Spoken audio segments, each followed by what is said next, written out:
the current sways. You were my anchor in the waves. Nothing could ever separate me from your heart. Every doubt fades when you speak, silencing every disbelief. Breathing your truth inside of me, you set me free. When my heart starts breaking, when the weight gets heavy, when the world starts shaking, you hold me steady. When my hope is caving and my strength is ending, you are never failing. You hold me steady.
Wanna know the deepest parts of your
open up my eyes. Wake me up inside and lead my soul. I wanna know you more. I wanna know you more. All I know is that I'm desperate for you. Oh, you know. All I know is that I'm desperate for you. Show me your love. Show me your love. Won't you hold my heart tonight and blow your arms up your kingdom? Show me your love. Show me your love. Show me your love. No, it's that I'm desperate for. Show me your love. No, it's that I'm desperate for. Show me your love. Desperate for. Show me your love. Desperate for. Show me your love. No, it's that I'm desperate for you.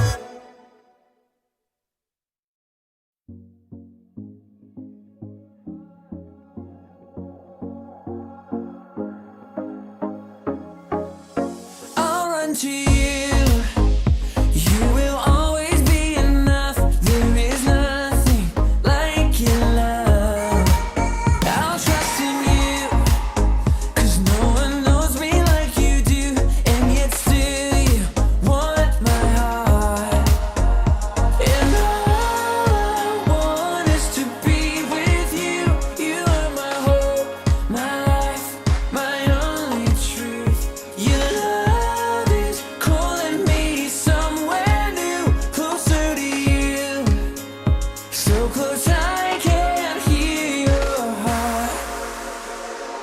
I can see your light breaking through the night. Your love brings my heart to life. All I want is to be so close to you. So close I can hear your heart, leading me with every beat to the rhythm of your grace. There is no limit to the love you have for me. You alone are my escape. And all I want is to be with you. You are my hope, my life, my only truth. Your love is calling me somewhere new, closer to you. So close I can see your light breaking through the night. Your love brings my heart to life. All I want is to be so close to you. So close I can hear your heart.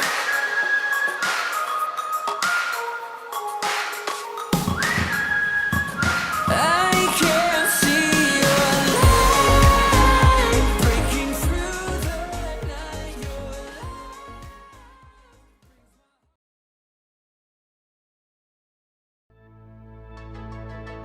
Welcome to Worship from the Grove. We're glad you're here with us.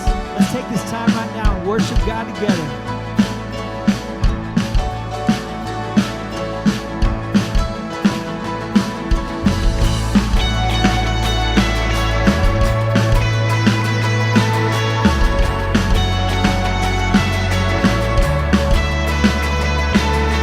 Don't lose heart, oh my soul, oh my soul.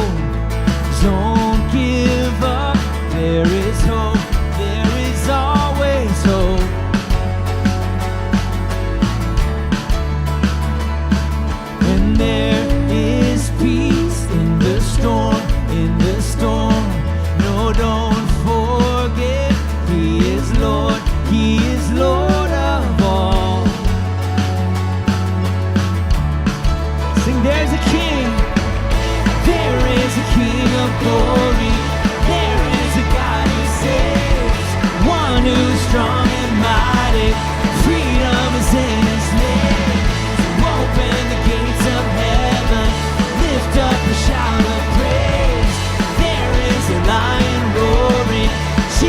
the King of glory.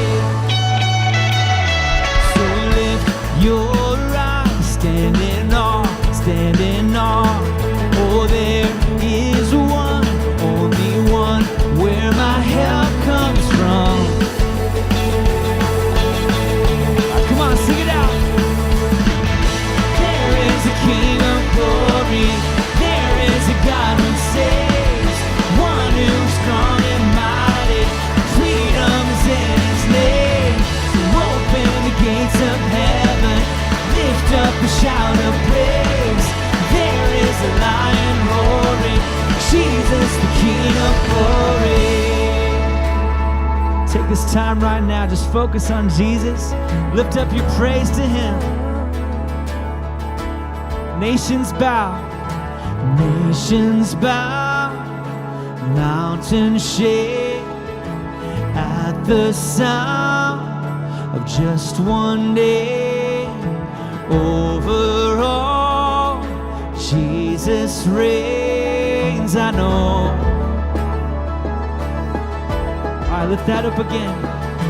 Nations bow, mountains shake at the sound of just one name. Over all, Jesus reigns, I know, I know.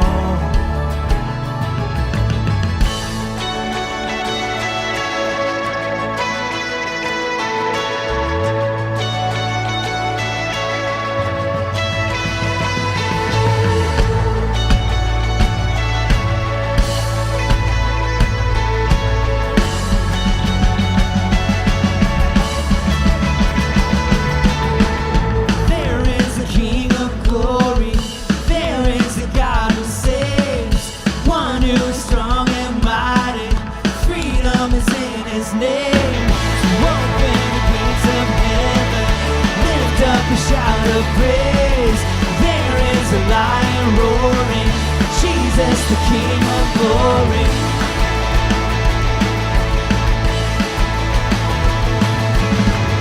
There is a lion roaring, Jesus the King of glory.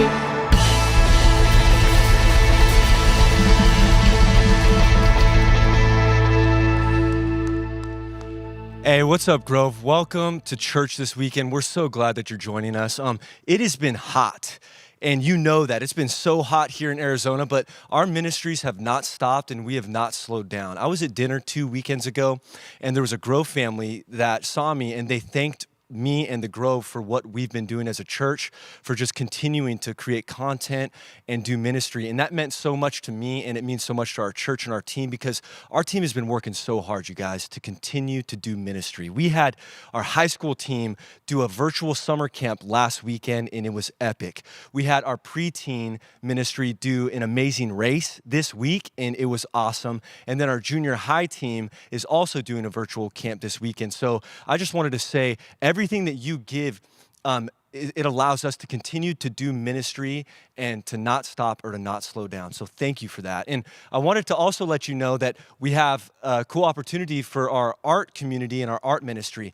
On this Monday night at 6:30 p.m., we're having an online virtual art class. And there's already been 50 people that have signed up. So if you're interested in joining us for that art class, go online to thegroveaz.org/art and make sure you sign up for that. And I just wanted to ask that if you call the Grove Church your home, that you would continue to make giving a part of your worship. And you can do that by texting the word, the Grove AZ, to 77977. Again, that number is 77977. And I just wanted to ask if you would stand with me wherever you're at, if you would pray with me for our church, for today's message, for our worship, that God would center our hearts. And so pray with me now as we get ready to go back into a time of worship.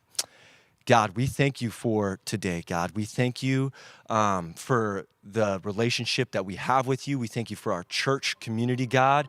We thank you for people that are continuing to invest into what you're doing in our world.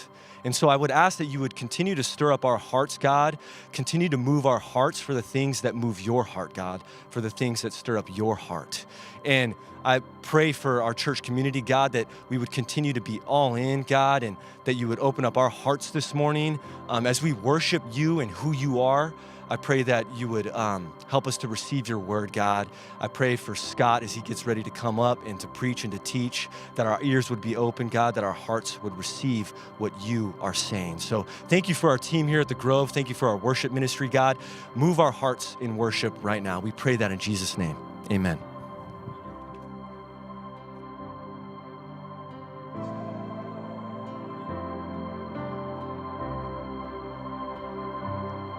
I stand before you now.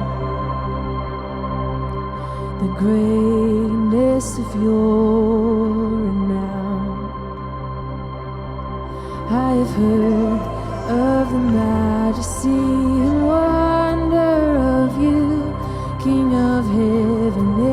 In humility I bow, and as your love and wave after wave crashes over me, crashes over me. For you are for us, you are not against us. Champion of heaven, you made a way for all to enter in.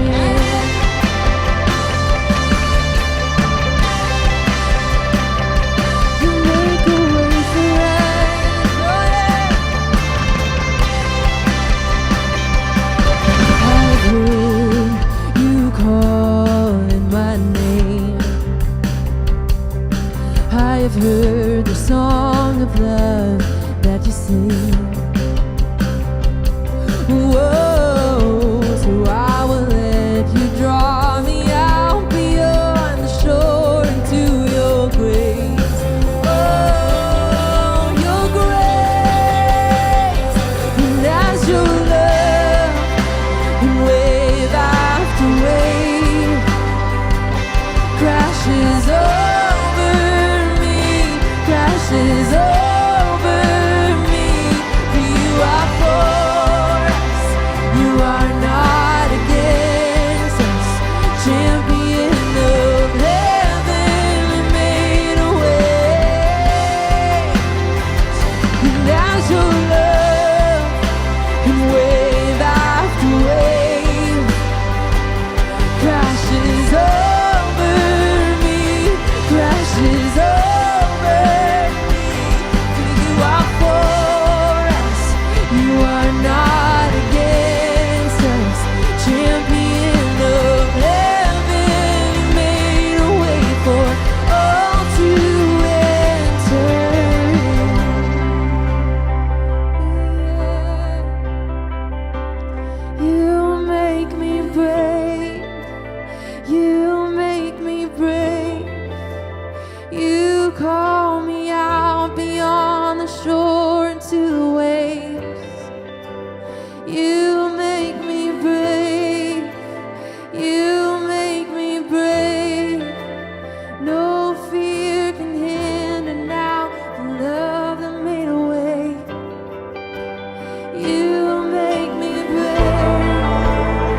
crashes over me.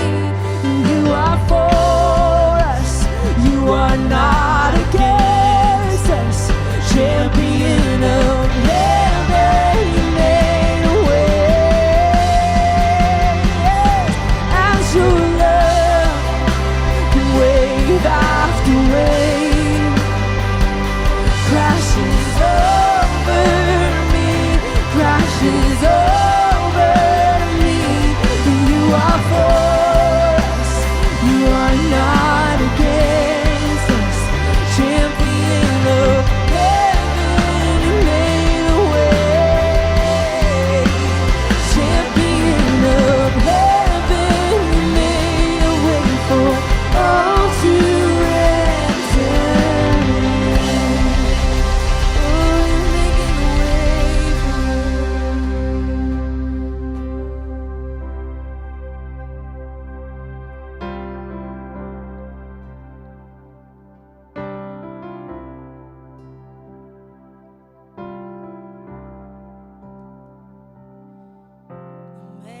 Amazing grace, how sweet the sound that saved a wretch like me. I once was lost, but now I'm found. Was blind, but now I see.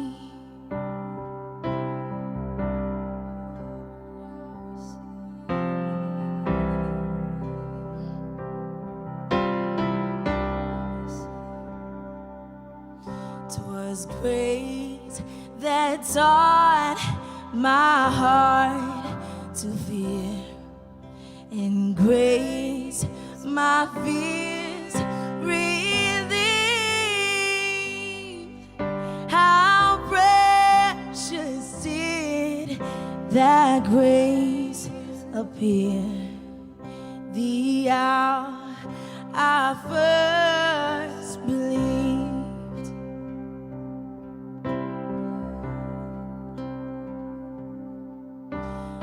Amazing grace, how sweet the sound that saved a wretch like me. I once was lost, but now I'm found. Was blind, but now I see. Was blind, but now I see.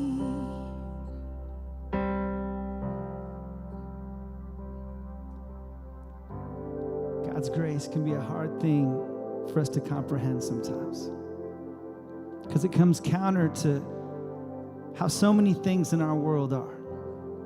We're used to having to earn everything. We work a job, we get a paycheck. We do something good and we receive favor or reward. But God's grace doesn't work that way. God's grace for us comes freely. And when we put our faith in Jesus, it washes away all the mistakes and all the things that weigh us down. And I want to read you this passage from the book of Ephesians. It's from Ephesians 2:8. It says, "For you are saved by grace through faith. And this is not from yourselves. It's God's gift, not from works, so that no one can boast.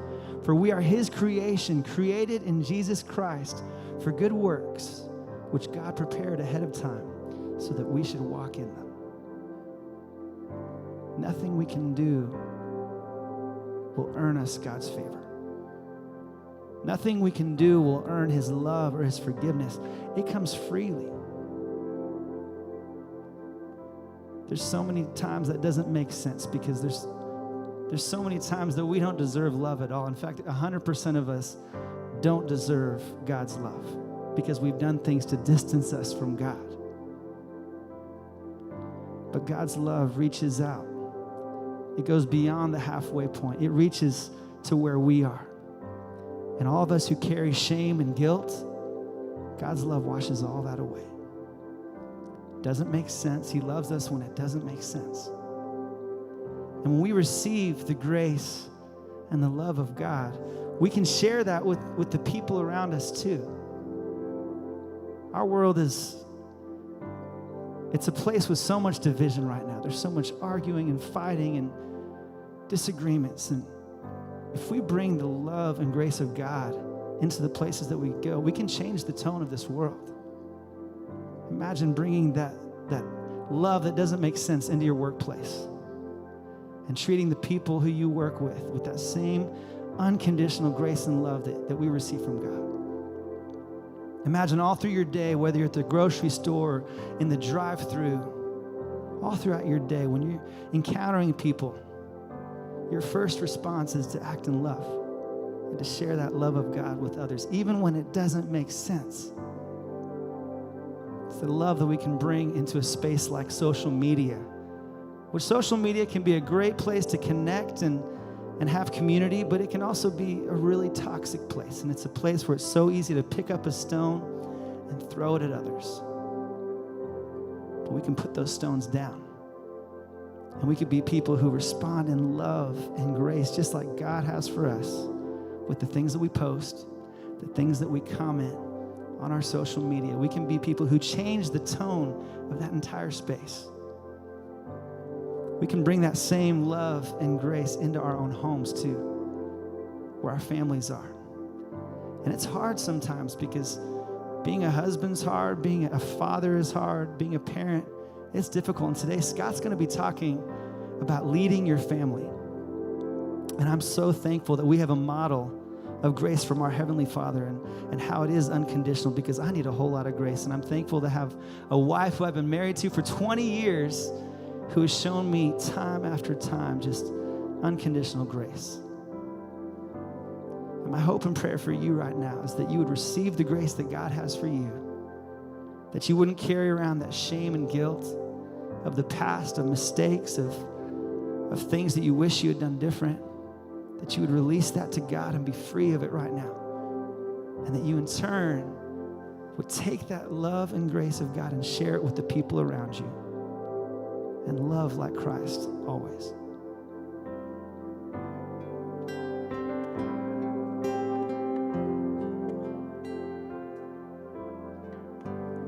Can go back to the beginning, can control what tomorrow will bring, but I know here in the middle is the place where we promised to be.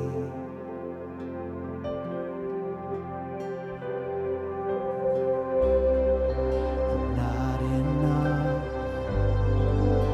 unless you come. Will you meet me here again? 'Cause all I want is all you are. Will you meet me here again?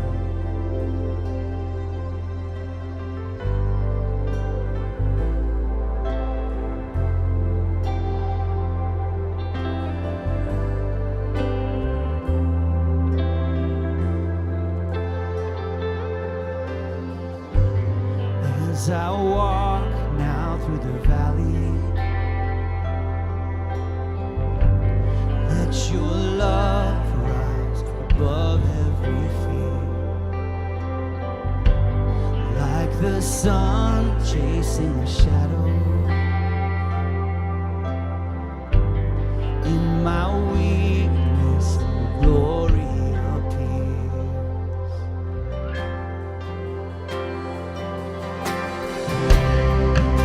Not enough unless you come. Will you meet me here again? 'Cause all I want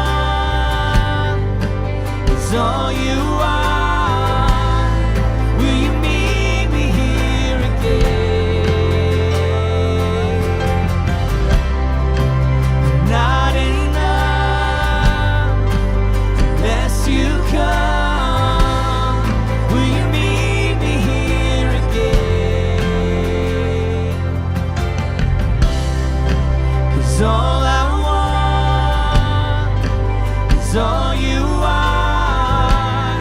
Will you meet me here again?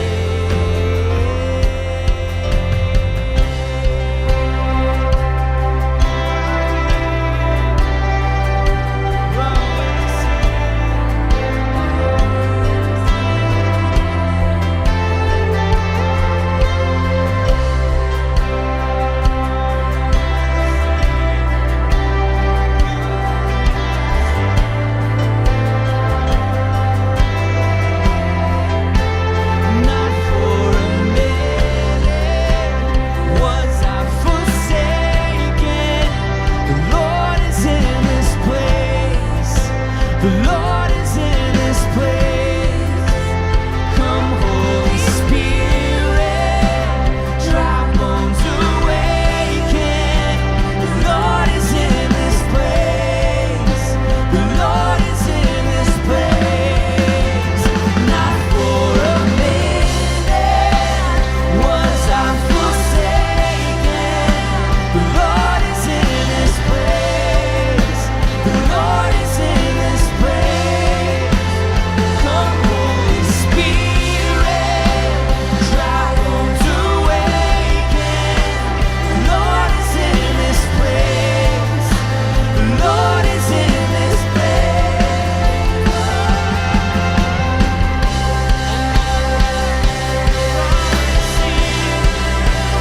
You are always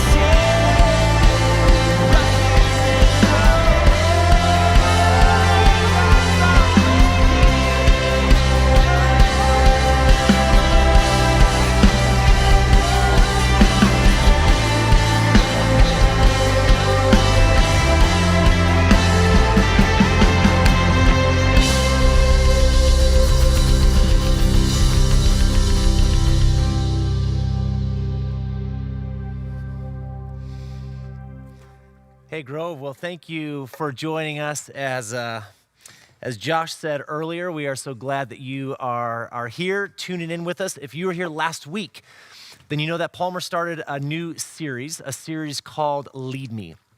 And we're excited to continue it today. Each week, we are going to be looking at a different area or aspect of our lives that we can develop and lead better and influence those that we are around.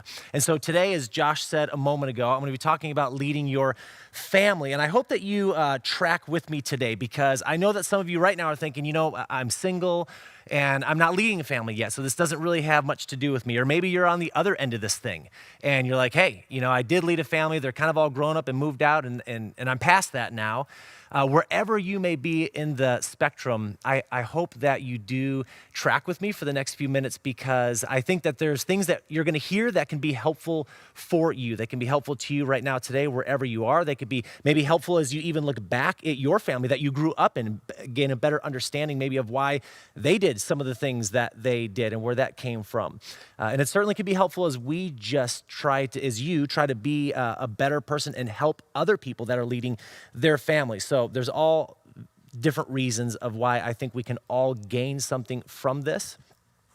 So I'm looking forward to it, and I hope you are as well. So my wife, Julie, and I, we've been married for 23 years, and we started out parenting a few years after we were married. So we started out, we had one kid, and we're like, hey, this seems to be going okay. You know, we're like, hey, this parenting thing, we don't know what we're doing. We're new at it, but seems all right. Let's maybe try again and have another. So then we had a second kid and then a third kid. And we're never perfect parents, of course, but we're doing this and we're thinking, you know, this seems to be going okay. Maybe we should take our parenting skills and put them to work with other kids. So then we started doing foster care, and for 5 years or so, we brought in various kids into our home and started parenting them. That was when we began to realize that maybe we don't know as much about parenting as maybe we thought we did, and then that led to this time of adopting a few kids. And so we brought in 3 kids. We adopted them, made them part of our family. And here's the bottom line. Here's what I'm getting at. At the end of all of that now, we are quite convinced that we know very little about parenting, right? Because it's true of so many things. The more you know, the more you understand, the more you realize how much you don't know. Here's the one thing I do know about families, about leading a family, is that it is anything but easy, right? It is difficult. It is challenging. It is hard. And what is the number one thing that you have and that I have to help us lead our families? The number one thing we have is the family that we grew up in, what was modeled to us, what we experienced. And for some of you, you grew up in a great family. You had a great model, a great experience, and that's awesome. For some of you, it wasn't so good. Your parents, they just maybe didn't do a great job at it. For some of you, you were in bad environments where maybe it was abusive or neglectful, or maybe a parent wasn't even there. They weren't even present. And so that is your model. That is your experience that you're drawing from to try to help you now lead your family. And it's not easy. And leading a family and having kids and getting married, none of those things, none of them come with instructions, right? It'd be kind of nice if it did, although I don't know if we'd end up reading them all anyway. But it's just none of those things come with instructions. And as I'm sure you agree with me, this is anything but easy. It's a hard thing to do. And so I want to look at one passage specifically that actually gives us some instructions. There's two key passages in the Bible. There's other ones, of course, but two key ones, one in Ephesians, one in Colossians, that give some instructions for our families. And I want to look at a few verses in there because I think there's some things that we can glean from that will help us as we lead our families. So turn over, if you would, to Ephesians 5, or if you have an app or some device, go there as a reminder. If you download the Grove app, there's a section on there where all of the notes that they're going to be showing up on the screen as you're watching this, but all the notes are in the app, so you can track and follow along with them as well, and have that in writing for you already. So turn over to Ephesians 5, and what we're going to see as we begin this thing is that leading our families, it doesn't begin with kids. And it doesn't begin with parenting strategies. It doesn't begin with putting play dates on the calendar. All of those things are important, but leading your family, it actually begins with your marriage. Our marriage becomes the starting point, the building block of leading our family. So again, Ephesians 5, and we're going to start at verse 21. Some fun verses here that maybe you've read before. And they go like this: submit to one another out of reverence for Christ. Wives, submit yourselves to your own husbands as you do to the Lord. Let me pause for just a second here. As I read these verses, which one of these verses is harder for us to read? Verse 21, the first one, submit yourself to one another. Okay, then we come to that next one. Wives, submit yourselves to your husbands. And for many wives, obviously that would be a hard verse to read. It's kind of like, hey, what's going on there? Think about this with me for just a second, though. Think of the original audience, the original people that read this. Which verse was harder for them to read? And I would suggest to you that verse 22, wives, submit to your husband, was not hard for them to read. In first century Greco-Roman culture, wives, they were often seen as property. They did not have privileges and power. For them to submit to their husbands was a normal way of life. Really, in many ways, for their own survival even. They were viewed as lesser than and oppressed, which is obviously none of that's a good thing. But my point is simply this, that they would read that verse and say, yeah, wives, submit to your husband. Sure, not a big deal. But the verse before that, submit to one another out of reverence for Christ, I think that's the one that would be harder for all of them to read at that time. That's the one that would cause husbands to say, wait a second, did you just say that I'm to submit to my wife? Well, that's interesting. That seems new and different. And wives would read that verse and say, wait a second, did you just say to my husband that he in some way is supposed to submit to me? This is unheard of, right? That verse would be much harder for them to read and understand. And here's the point that he's getting at in all of this that we'll see is that a marriage is where each spouse equally cares for each other. It's not to be a competition like our marriages and families so often become, right? This competition. We'll talk more about that later, but it's not to be about, it's about to be this equality, right? This equal love and respect and care for each other. So let's read on and see what this looks like. We'll start at verse 22 again. Wives, submit yourselves to your own husbands as you do to the Lord. For the husband is the head of the wife, as Christ is the head of the church, his body, of which he is the Savior. Now, as the church submits to Christ, so also wives should submit to their husbands in everything. In our house, we have a sign on the wall. It's kind of like a plaque thing. And it says this, it says the word family, and then it kind of gives like a definition to it, and it's made to look like that. It says family, a group of people who genuinely love, trust, care for, and look out for each other. And so here, we've already seen, hey, submit to one another. And wives, this is what it looks like for you to do that to your husbands, to respect them, to be loyal to them, to honor them. And notice what he says, why they're to do that. Remember, I said, wives, submit to your husband, nothing new. That was common knowledge to them. But what is new here is the reason why they're to do that. And it's coming from a new motivation. He says, do it as unto the Lord. That is your motivation. That is why you're to love him, to submit to him, to respect him, to care for him. And then he goes on to talk about husbands, has a lot more to say about there. Look at verse 25. Husbands, love your wives, just as Christ loved the church and gave himself up for her to make her holy, cleansing her by the washing with water through the word, and to present her to himself as a radiant church without stain or wrinkle or any other blemish, but holy and blameless. In the same way, husbands, you ought to love their wives as their own bodies. He who loves his wife loves himself. After all, no one has ever hated their own body, but they feed it and they care for it, just as Christ does the church. For we are members of his body.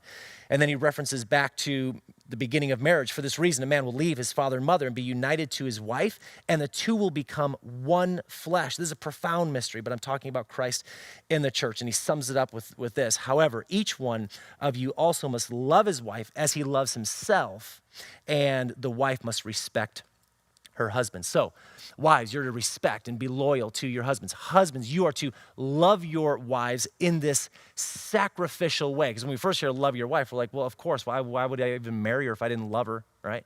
But it's like, oh, no. But what I mean by that is in this selfless, sacrificial, literally life-giving way, because the model is after Jesus, and that's exactly what he did for us. And you do this in a way that nurtures her and cares for her so she flourishes and thrives. Remember the context of this culture. Wives were oppressed, property, no privileges, no power, treated as less than. So the picture he's painting here is new, and it's a bit astounding and jarring, not for the reasons that we often think of when we read these verses, certainly not in the ways that this passage has been misused. It's not jarring for any of those reasons. It stands out as a picture for how wives and husbands are to work together and care for each other. In fact, the metaphor he gives is he says, husbands, you're the head of your wife. And what does that make the wife? That makes her the body, right? She's the arms, torso, the legs. It's a metaphor. Well, what happens with our bodies? He says, just as you care for your bodies, care for your wife. I mean, my body, your body, it only works and functions well and thrives when it all cares for each other. Anything going on in my head affects my whole body. My body supports and affects my head. It all works together. And when any type of separation happens there's problems. And that's the point. The point is to nurture and care for yourselves as one, because you, husband and wife, are united together. So I started watching, and I'm not recommending this, The Walking Dead. Just hang with me for a second. Old show, ended a long time ago. I know I'm way behind the curve. I'm catching up. And it's a zombie thing. Lots of people getting crushed. I'm not recommending it. Here's my point, though. So there's zombies, and the only way you kill is the Walking Dead, right? They come after you, and they're dead, but they're alive. And the only way to really kill them is you gotta do something to their head, put a bullet in their head, crush their head, whatever. Super gory. Don't watch it. I just started season 3. And at the beginning of first of all, season 1 and 2, they take out zombies by shooting them or cracking their head open or something like that. the beginning of season 3, this woman shows up with this samurai sword, and she just goes around, and her technique is she just literally severs the head off of him. It's actually kind of cool. And the head falls off, and the zombie goes down. So here's the thing. I mean, even a zombie is going to keep coming at you, right?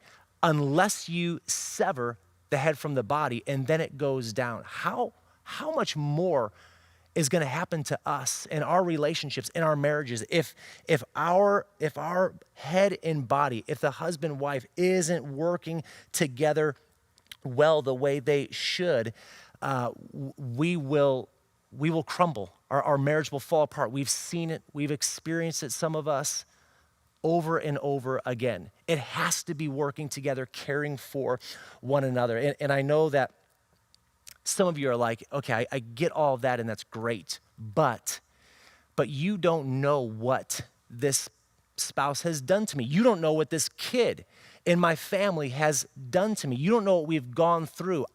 I no longer can care for them and love them in these ways that were this respectful, sacrificial. I can't do that because of what they've done. And I don't know, of course, what has been done to you. I know the things that I've done. I know the things that have happened in my family.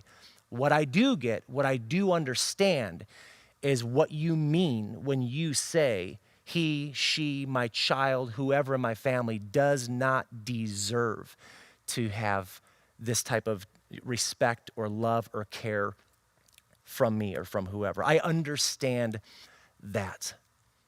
But grace, Josh just talked about this. We sang about it. Grace is never about what we deserve. This is not about what we deserve. Jesus didn't climb up on a cross and bleed and die for us because we somehow deserve that. It was quite the opposite state that we were in. We didn't deserve it, but he gave everything for us. And again, that's the motivation here, right? He says, no, you don't do these things because that spouse or your kid or that they deserve it. You do these things as unto the Lord. There's a higher calling and a higher purpose for your marriage and for your family, and you're loving and caring for each other out of your reverence, respect, love, loyalty first and foremost to God. It's done unto him. And for this to happen, something key, this is the second thing, last thing I'll say about marriage, and then we're gonna move on to some parenting things. And we've got another week coming up in a few weeks where we're gonna talk about marriage again, because I know there's so much to say. There's in marriage and leading your family, and we're just talking about a few things today. So we'll come back to the marriage again in a few weeks. But one other thing that I just wanna say today is that in order for this to happen, in our marriages, we must put to death the power struggle that we can get into with our spouses, with our kids, in our whole family environment, the power struggle that can take place there. We must figure out how to put that to death, how to end it. And I'm talking about, the power for control, where we want to be in charge. We want to have control. I recently got Roku for the TV, and it came with a remote. And of course, everyone wants the remote because the remote is control, and so they want that. But what my kids don't know, and I don't have my phone on me now, and I'm banking on the fact they're maybe not going to see this at the moment, is that the Roku has an app. I downloaded the app, and there's a remote in the app, so I always have control. It's awesome. I love it. I always have the remote, no matter who has the remote, right? And in that case, that's fine. Nobody cares. It doesn't really matter. But in other cases, our power, our desire to have control in our relationship, that will start to work against what's happening. We start to one-up each other in this power struggle, right? I mean, if you do this, then I'm going to do that. And if you're going to do that, then I'm going to do this. And it happens in our marriages, and it happens sometimes even more with our kids, because I'm dad, because I'm mom, and because you're the child. If I say this, you will do it. And then they don't respect us, or they disobey, or they backtalk us, or whatever, and then they do, and then we want to up them. And you can see just doing this, what has happened to equality? It's gone. Right? This is equality. And as soon as we get into this power struggle where we're trying to up each other and outdo, whether it's the power to be in control, or the power to be right, or the power to be better than, like I will win, you won't win, whatever that power struggle is, the separation begins, and it won't be long until the samurai chick from The Walking Dead shows up at your house, and she will finish the job that you have already started in this pecking, in this power struggle, and that will just bring havoc into your family.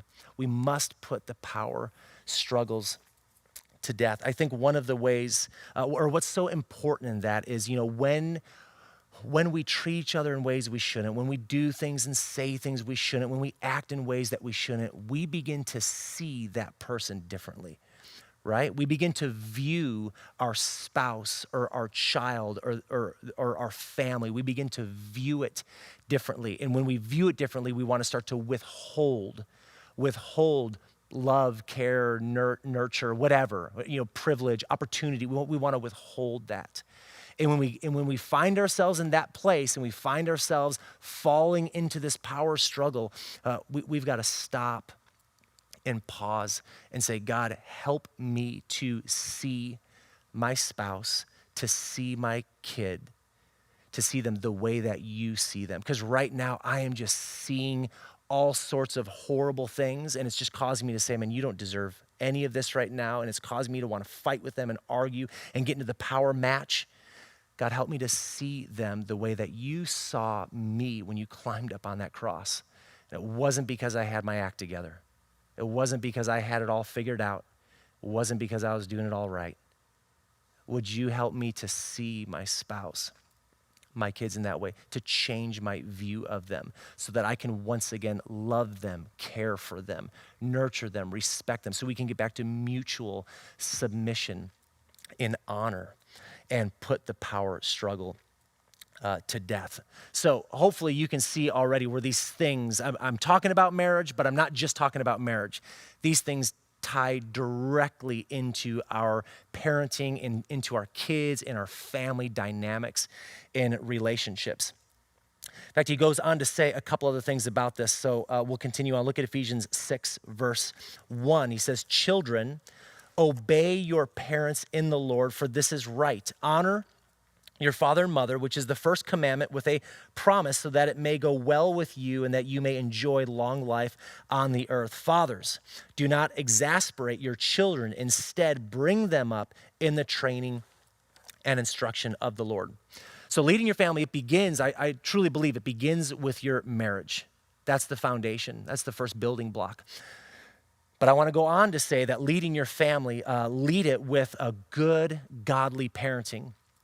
As Paul starts to kind of unpack the kids and the father, or we could also use the word parent there. That could include parents, or that word could be used for parents. So fathers and mothers, it can include them.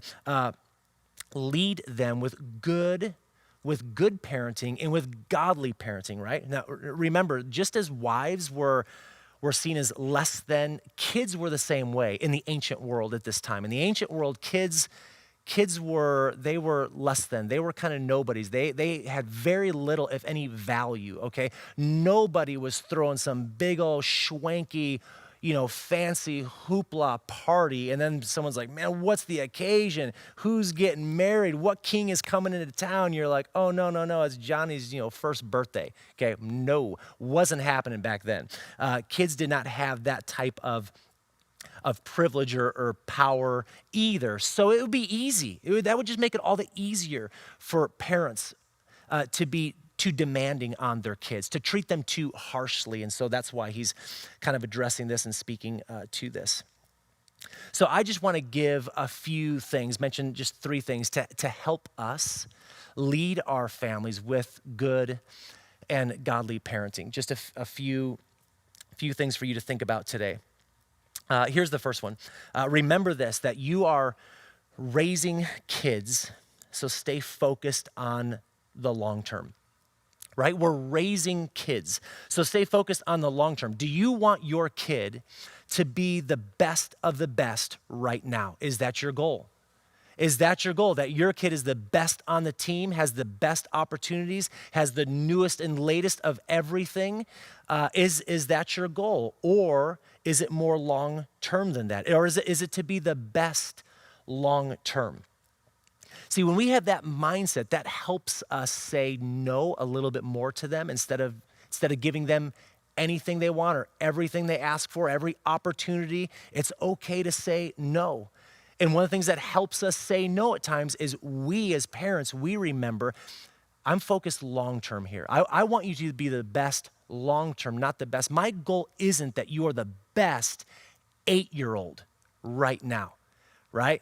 Like, I'll take my 8-year-old, sit him down next to your 8-year-old, put a plate of food in front of him. Mine will eat anything and outdo yours every time, okay? Put homework as that, mine smarter than outdo yours every time. On the field, on the court, mine will.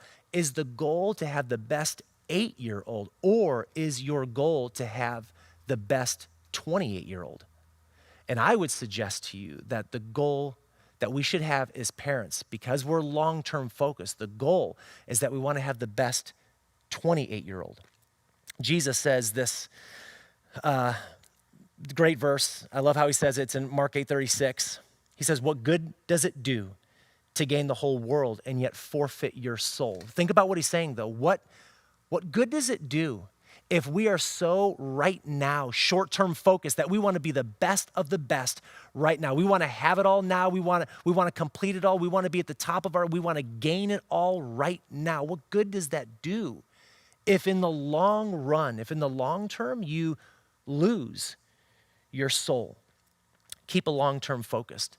So when you are parenting your kids, when you're leading your family, and it is hard, and you are just having another day, and you know what I mean. It's a day. And you don't know how you're gonna get through that again. You don't wanna get through it again. You're tired of it all. When my wife and I are in that place, we remind ourselves that we know these days are long. They feel long. There's only 24 hours in them. Sometimes they feel like 3 weeks in a day, right? They just feel like they last forever. The days are long, but the years are short. The years go by quick. And what's our goal? Our goal is long term, right? Those years go by quick. It won't be long until that 8-year-old is 28. And I care far more about who he or she is when they're 28 than when they're 8. Remember that the days are long and they're hard, but hang in there, stick with it, keep doing your best at parenting. Be a good, godly parent. Stay focused on the long term. You're raising a kid to know God, and the goal is long term. Second thing that I just want to say about leading your family is parent to discipline, but don't be too demanding. This is one of the things that I think Paul is also getting at in here. Parent to discipline them, yes, but don't be overly demanding or too harsh. So when I read in the NIV, it said, do not exasperate your children. Here's a couple other versions. It says, do not provoke them or do not stir up anger in them. Discipline is long-term focused. Okay, when we discipline our kids, it should be, what it's meant to be is a long-term focused goal. Discipline is basically what we do as parents in our families when our kids start veering off the right path and we bump them back on the good path, the right path. That's disciplining. Right? So we're watching our kids, we're raising them, we're tracking with them, we're partnering with them, we're going through life with them, and then we see them go off the right path and they veer off and we do whatever we need to do to bump them back on that good path. That's discipline, and that is long-term focused. When we demand things of them, that is often short-term focused. We want answers now. We want consequences now. We want results now. We want change now, right? We want a fixed, better, perfect 8-year-old now. I'm not even thinking about a 28-year-old, and I forget that this is long-term focused. I went into KTR a while back, and I was picking up I had 2 kids at KTR. For those of you that maybe don't know, KTR is this massive, huge place of heaven for kids. There's a huge skate park where they can be on skateboards or scooters. There's multiple trampolines that they can jump on. And then there's another huge section where it's all padded and they can bounce and tumble over things, and there's people doing cartwheels, and it's crazy. But it's paradise for kids.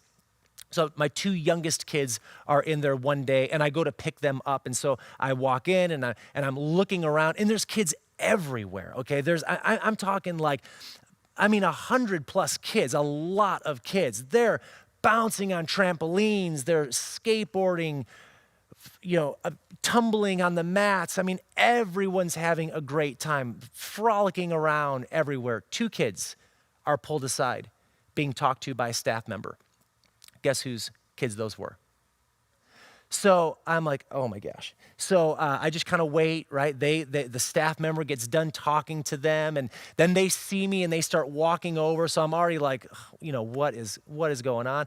And as they're walking over, she's holding her arm and she says, "He hit me," which, that's not okay, right? Talking about her brother.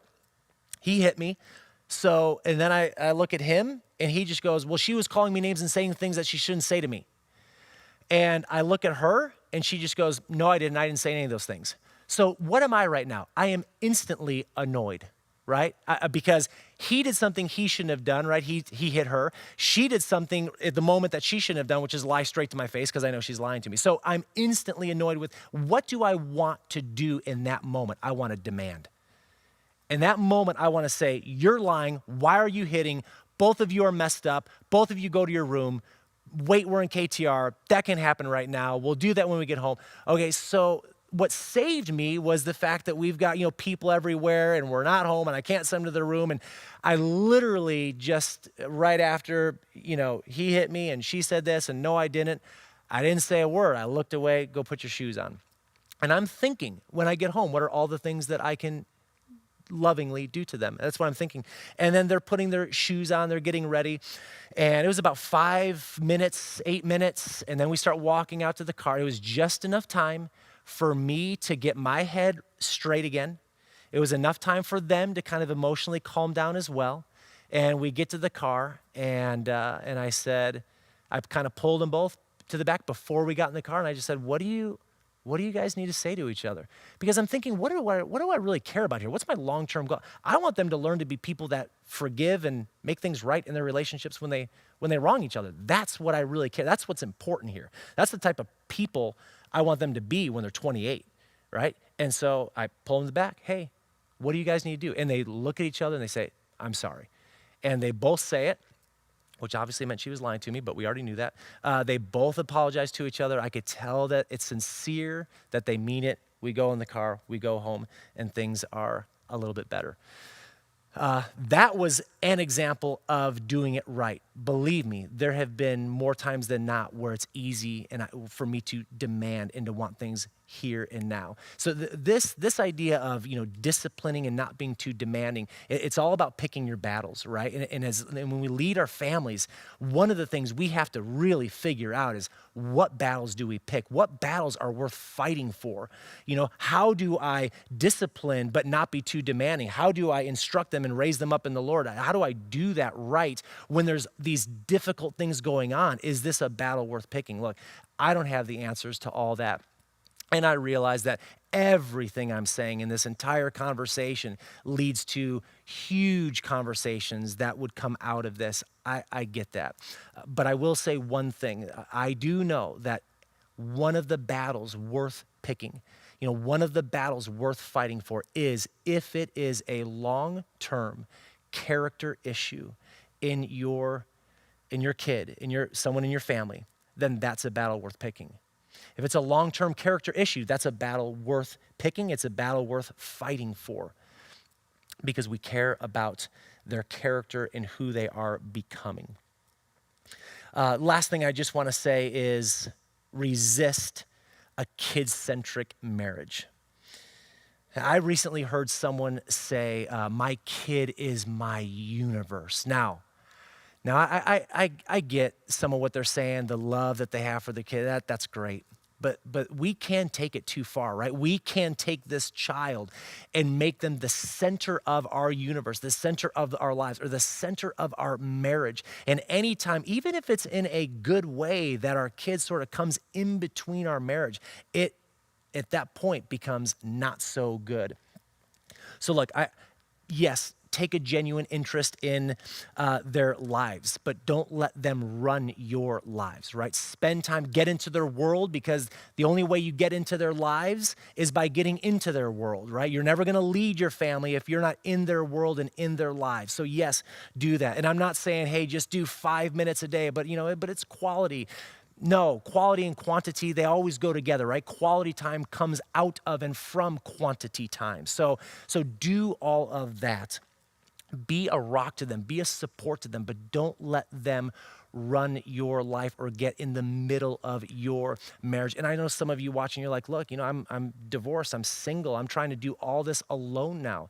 And I don't have all the answers to that, but let me just say a couple quick things. It may be the way you best care for your ex-spouse and be a good parent is by just simply not trash talking your ex-spouse. Maybe that's the best way you can care for them because of all that's taken place. You just say, I'm not gonna talk badly about them. I'm gonna do everything I can now as a single mom, a single parent dad, to be a good, godly parent to you. We often, when our kids do things good, we take too much credit for it, right? And when our kids do some bad things, we often blame ourselves more than we should as well. So remember the first family in the Bible ever, right? We have Adam and Eve. We have this marriage, the first marriage. They're perfect people. This is before sin came into the picture. So we could say we've got this perfect people, perfect marriage, where they're in the Garden of Eden. It's a perfect place. And who do they have as their parent? God. I'm gonna go out on a limb and say they got a perfect parent. Okay, they have all things that none of us have had, do have, will. That's their environment. And what happened? What was the result of these perfect people in a perfect place with a perfect parent? It was rebellion, right? It was sin, it was chaos, it was disaster. They turned from God. So don't be too hard on yourself when your kid goes off the wrong path or off the right path. Don't blame yourself too much, and don't give yourself too much credit when they turn out pretty good either. You be the best parent you can be. Remember that you, more than anyone else, is the number one influencer on your family. So lead them well, right? The question isn't, what have you done up to this point? The question is, who will you be to them? What will you bring to your family today? How will you lead them? How will you care for them and love them and raise them and lead them to know God and to follow him? And the example that we set for our kids will always be more powerful than the things that we tell them. So be the best example and influencer that you can to your family. Let me just close. I just want to pray a blessing over you and your family as you seek to lead them. God, I thank you. I thank you for your gift of love to us. God, thank you for showing us what perfect love looks like. And none of us do that like we should. We don't have that. We don't have perfect relationships. We're not perfect people, but we do have you, and you're a perfect God. And so would you help us and change us, make us to be people that love and care for those in our family more the way you do, to see them the way you do. And God, I pray especially for those families that I know right now, they're struggling, they're hurting. It's difficult. Leading them has multiple challenges. I know there's no easy answers. God, would you be close to them? Would you give them the extra amount of grace that they need? Would you give them the extra amount of patience and understanding and wisdom and love and comfort that they need in their families right now? God, would you cover them, be close to them, supply them with all the things that they need but don't have at the moment? God, we love you, and I pray this in your name. Amen.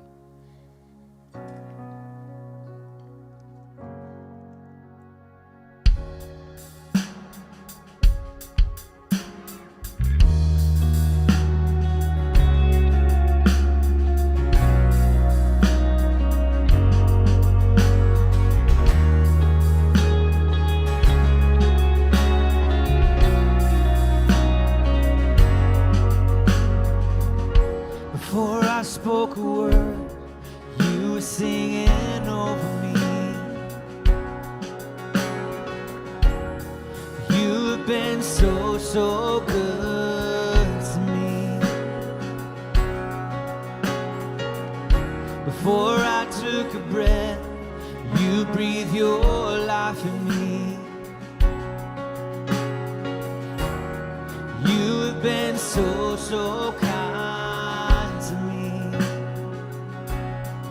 Oh, the overwhelming, never-ending, reckless love of God. Oh, it chases me down, fights till I'm found, leaves the 99. I couldn't earn it, I don't deserve it, still you give yourself away. Oh, the overwhelming, never-ending, reckless love of God.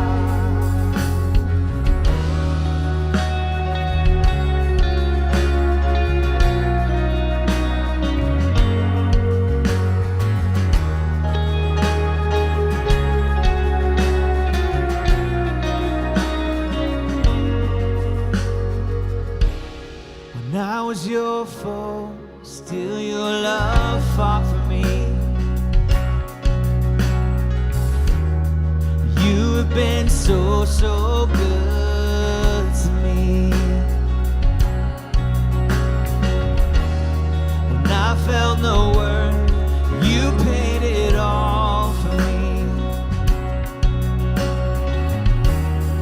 You have been so, so kind to me. Come on, lift it up. Oh, the overwhelming, never-ending, reckless love of God. Oh, it chases me down, fights till I'm found, leaves the 99. I couldn't earn it, don't deserve it, still you give yourself away. Oh, the overwhelming, never-ending, reckless love of God.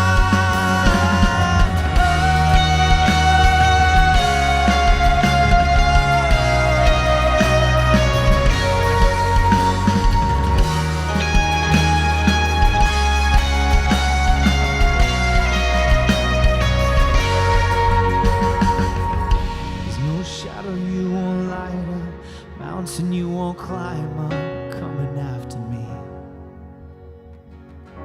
There's no wall you won't kick down, lie you won't tear down, coming after me. There's no shadow you won't light up, mountain you won't climb up, coming after me. There's no wall you won't kick down, lie you won't tear down, coming after me. Come on, we believe.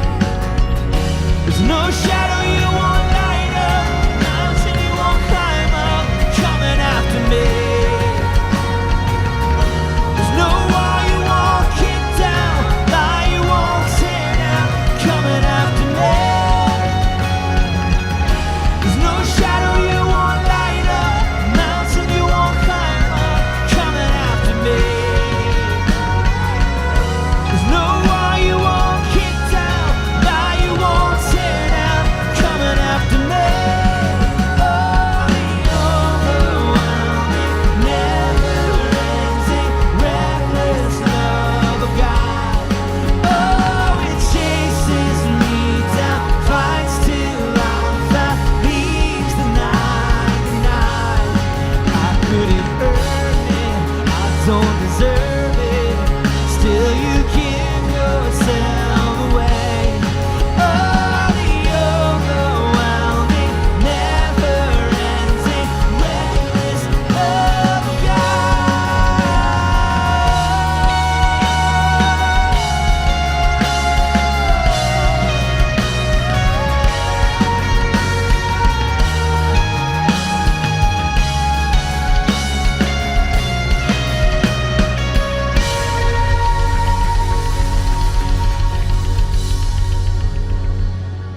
So good to worship with you. I can't wait to be back in person worshiping with you in this amazing worship space. That day's coming soon. Thank you, Scott, for that amazing message. Just what I needed today.